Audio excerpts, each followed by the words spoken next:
सुमनोहर देखा होगा क्या तेरा अंजाम जाने। सीता परम रुचिर मृग देखा। ही नाथ, आप इस मृग को देख रहे हैं, ऐसा मृग मैंने आज तक कभी भी नहीं देखा। जितना ये सुंदर मृग है, आप इसकी मृग छाल लेकर आए। सुनहुदेव रघुवीर कृपाला, यही मृग कर अति सुंदर छाला। ही नाथ, मृग ऐसा देखा ना सुना, जैसा ये सुघर सलोना है। देखो तो सर से ये पावे तला, सारा सोना ही सोना है।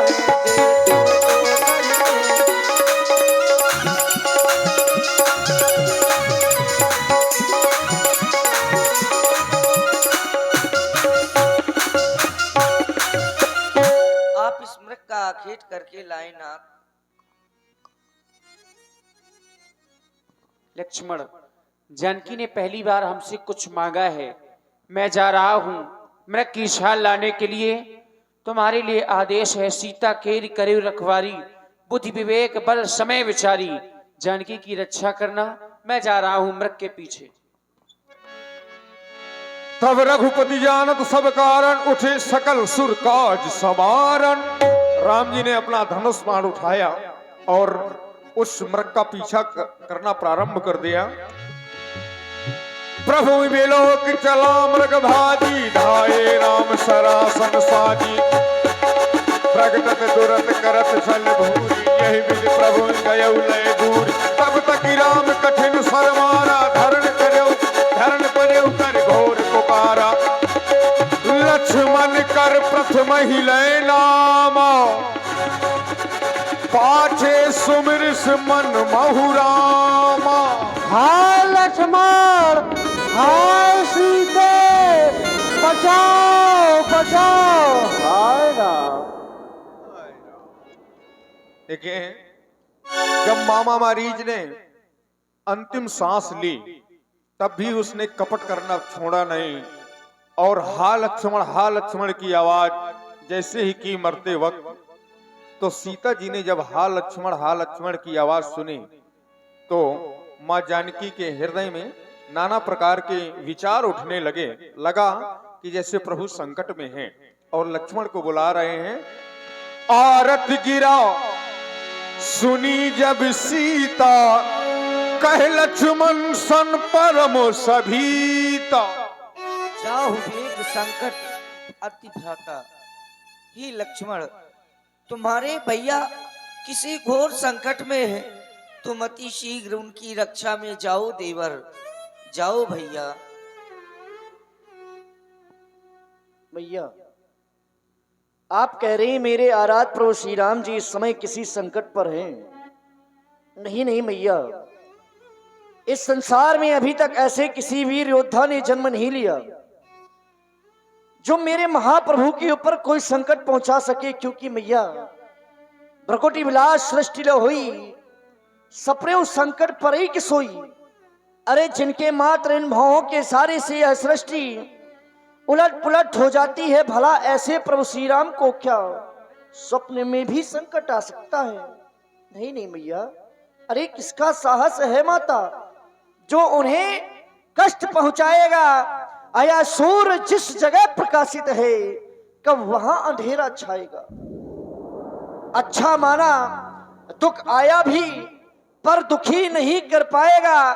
आनंद कंद के दर्शन कर वह सुख का स्वरूप बन जाएगा।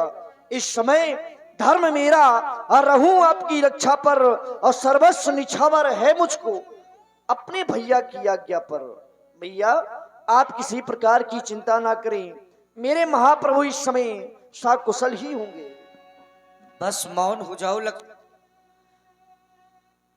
घर में तो तुम बहुत भाई भाई करते थे, और जब भाई पर संकट आया तो आज तुम ही जाने से मना कर रहे हो।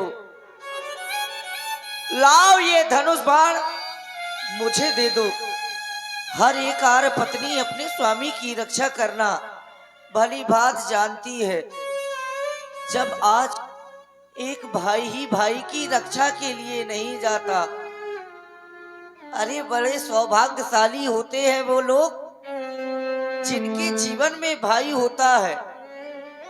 अभागे होते हैं वो लोग जिनके जीवन में भाई तो होता है परंतु भाइयों भाइयों में प्रेम नहीं होता। परंतु ऐसा प्रेम मैं पहली बार देख रही हूं कि तुम केवल स्वार्थ के बस यहाँ पर आए हो। मैंने तुम्हें जान लिया है। और क्या जाना है ही लक्ष्मण? अभी तो मैंने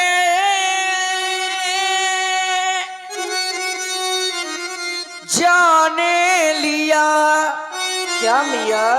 मतलब का भाईचारा है। घर से जो तुम वन में आए,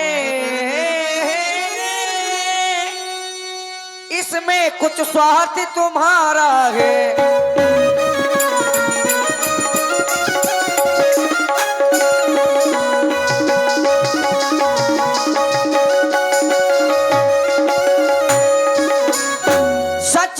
प्रपंचियों में रहकर जो प्रपंचियों में रहता है सुख पाता नहीं कहीं कोई। ये भाई सा जग में मित्र नहीं, भाई सा शत्रु नहीं कोई।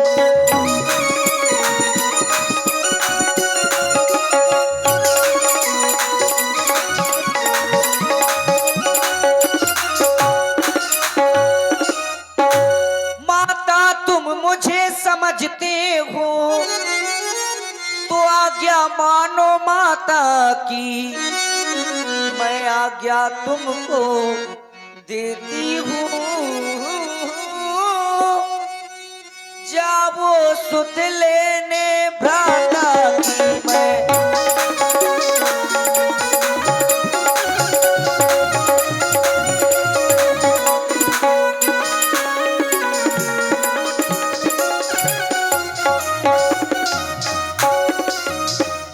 जाओ लक्ष्मण, नहीं तो तुम स्वार्थी हो। मुझे लग रहा है तुम घर से कुछ ना कुछ अवश्य स्वार्थ लेकर आए हो। बोला हरि प्रेरित लक्ष्मण मंडोला। मैया ये आप क्या कह रहे हैं? आप कह रहे हैं कि लक्ष्मण कुछ अयोध्या से स्वार्थ लेकर के आया है? नहीं नहीं मैया, अरे मैं तो अयोध्या से बस यही सोच करके आया था कि वन में जाऊंगा, आपकी और अपने भैया की सेवा करूंगा। तो क्या मैया, सेवा करना भी क्या कोई स्वार्थ होता है? अरे संसार में ऐसा वह कौन सा पुत्र होगा जो वह यह जानता हो कि इस वन में हिंसक पशु रहते हैं, निशाचर रहते हैं, यह सब कुछ जान करके अपनी मैया को अकेला छोड़ करके चला जाए। नहीं भैया, आप तो भली प्रकार से जानती हैं कि लक्ष्मण ने अपने जीवन में कभी भी अपने भैया की आदेश की अवहेलना नहीं की। लेकिन आज आप कह रही है कि लक्ष्मण अपने भैया के पास चले जाओ। कैसे चला जाऊं मैया? मैं स्वार्थी नहीं हूं, लेकिन मां आप बार बार जाने के लिए कह रही हैं तो मैं जा रहा हूं। जाते जाते आपसे एक निवेदन कर रहा हूं, मेरे उस निवेदन को स्वीकार करो। अच्छा मां, मैं जाता हूं, अब सावधान होकर के रहना, आज्ञा के भीतर, और रहा यह दास आप इस रेखा के अंदर रहना। मैया कुछ भी हो जाए आप इस रेखा के बाहर नहीं आएंगी। हे लक्ष्मण, यदि कोई इस रेखा के अंदर आ गया फिर? ये कोई साधारण रेखा नहीं है मैया, ये लक्ष्मण की वैराग्य रेखा है। इस रेखा का उल्लंघन कर जो पर्णकुटी में आएगा, है आन इसे इस लक्ष्मण की और यही भस्म हो जाएगा, वो जलकर के राख हो जाएगा। मैया आप निश्चिंत रहें, लेकिन आप इस रेखा के बाहर नहीं आएंगी। ठीक है भैया, मेरा प्रणाम स्वीकार करें, प्रसन्न रहो। मैं शीघ्र ही पुनः वापस आऊंगा। ठीक है। बन दिस देव सौंप सब काहू, चले जहां रावण ससिराहू। लक्ष्मण जी जहां से आवाज आई थी उसी दिशा की ओर चल पड़े। इधर रावण ने देखा कि छोटा भाई लक्ष्मण भी मेरी माया में फंस करके चला गया। अब सीता कुटिया में अकेली है, तो योगी का वेश बनाता है रावण। सून बीच 10 कंधर देखा, आवा निकट जति के देखा। जैसा मैंने सोचा था वैसा ही हुआ। दोनों भाई मेरी माया में फंस गए।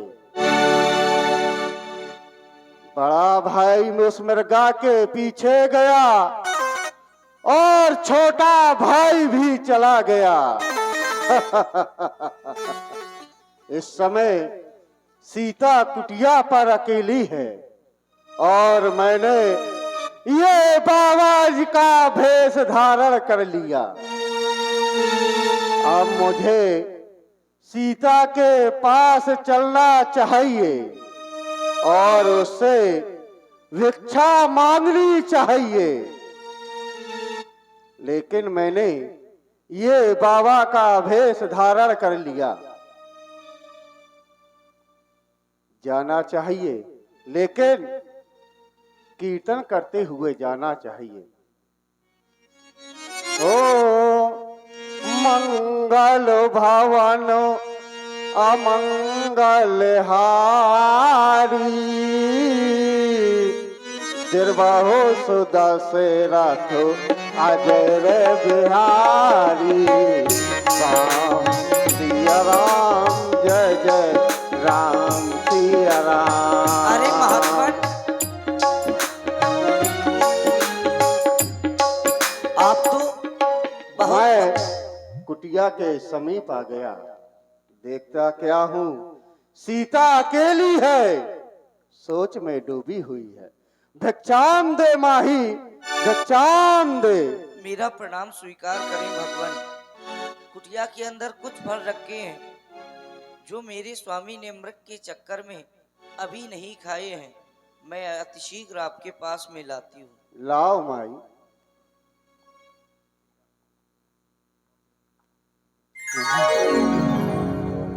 ये क्या, छोटा तपस्वी गया तो गया, अपनी माया दिखा करके गया।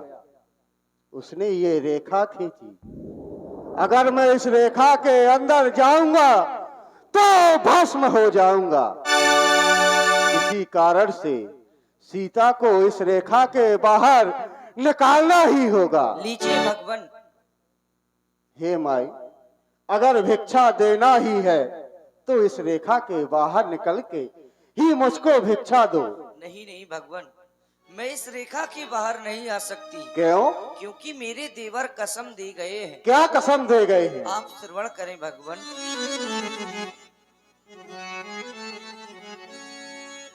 कैसे निकलूं मैं रेखा के बाहर, कैसे निकलूं मैं रेखा के बाहर।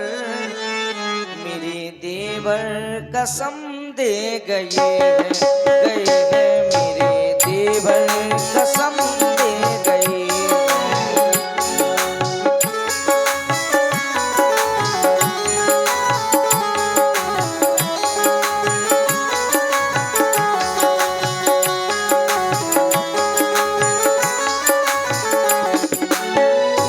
कैसे निकलूं मैं रेखा के बाहर, कैसे निकलूं मैं रेखा के बाहर। मेरे देवर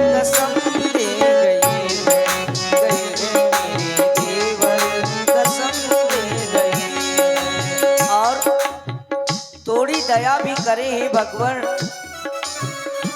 दया कर दो हमारे तुम पर, धर्म मेरा न जाने न पाए। ले लो भिक्षा, ले लो भिक्षा वो तुम मेरे बाबा। स्वामी नाग के पीछे गए हैं मेरे देवर, कसम दे गए हैं। और मैं भैया की आन भी नहीं तोड़ सकती। आन तोड़ू मैं कैसे देवर की, वो तो सौगंध दे कर गए हैं। ले लो भिक्षा, ले लो ना बाबा जी, ले लो भिक्षा वो तुम मेरे बाबा। स्वामी मुर्गा के पीछे गए हैं मेरे देवर, कसम दे गए हैं। कैसे निकलूं मैं लेखा के बाहर, कैसे निकलूं मैं लेखा के बाहर। मेरे देवर कसम दे गए हैं मेरे देवर, कसम दे गए हैं। इसीलिए नहीं आ सकती। अगर तुम्हारे देवर ने कसम दी है तो मेरे गुरु ने भी कसम दी है। कहा था कि भूखे मर जाना पर कभी बंधी हुई भिक्षा नहीं लेना। अगर तुमको भिक्षा देनी है तो इस रेखा के बाहर निकलो, अन्यथा मैं ये चला।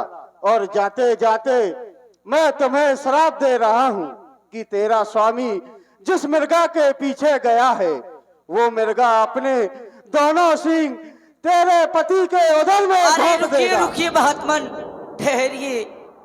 आप तो व्यर्थ में ही क्रोध कर रहे हैं। यदि आप भूखे चले जाएंगे, यदि दिया न तुमको दान, तो गृहस्थियों का होता है अपमान। मेरा गृहस्थी धर्म ही चला जाएगा। अब देवर की आन रहे न रहे, रखूंगी धर्म गृहस्थी का।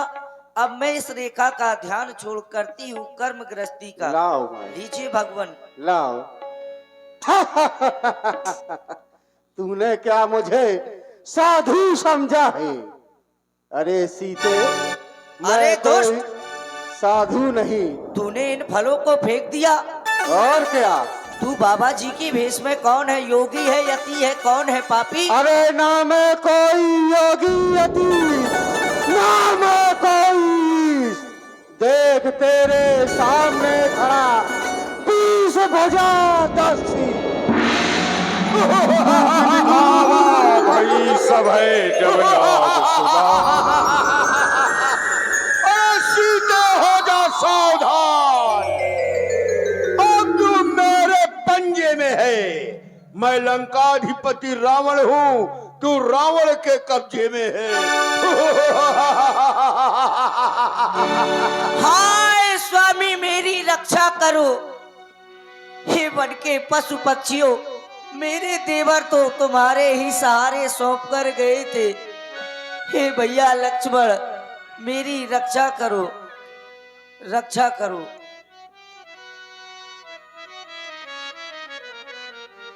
हे राघवन,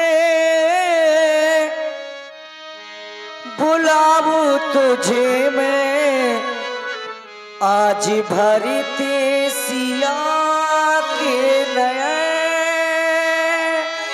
हो आज भरते